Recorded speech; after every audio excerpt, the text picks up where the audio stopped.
اللہ تبارک و تعالی فرماتے ہیں ارائیت الذی یکذب بالدین فذلک الذی یدعو الیتیم ولا یحض علی طعام المسکین فویل للمصلین۔ اچھا، مصلین کسے کہتے ہیں؟ مصلین صلاۃ ادا کرنے والوں کو،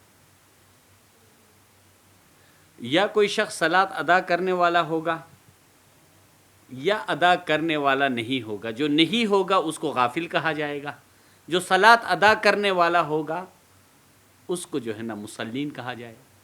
لیکن یہاں اللہ تبارک و تعالیٰ فرماتے ہیں کہ فویلن، ہلاکت ہے، للمصلین، ان نمازیوں کے لیے، للمصلین الذین ہم عن صلاتہم ساہون، جو اپنی نماز سے غافل ہیں۔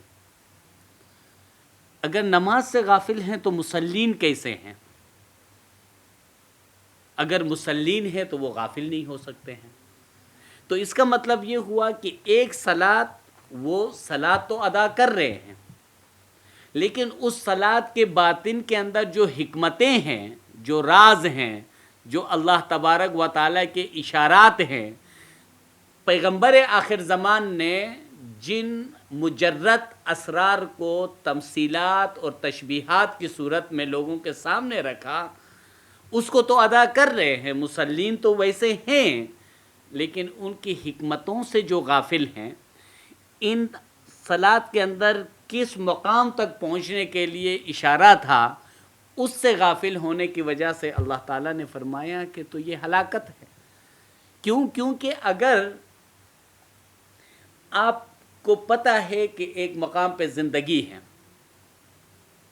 مثلا قرآن میں ہے کل شیء ہالک الا وجہہ، ایک طرف اللہ نے اپنے چہرے کا ذکر کیا، ایک طرف ہلاکت کا ذکر کیا،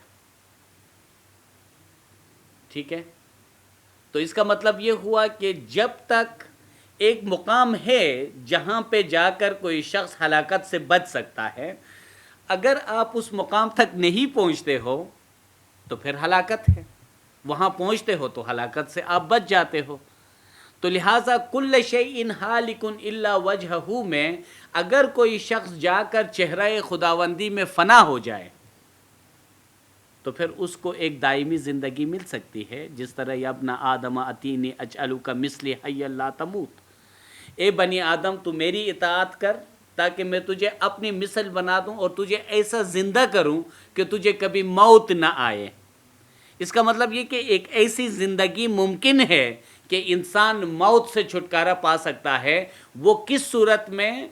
اطاعت کی صورت میں، اگر یا بنی آدم اطیعنی اجعلک مثلی، تاکہ میں تجھے اپنی مثل بنا کر اپنے چہرے میں فنا کر کے ایک ایسی زندگی دے دوں، تو وہاں آپ کے لیے ہلاکت نہیں ہے۔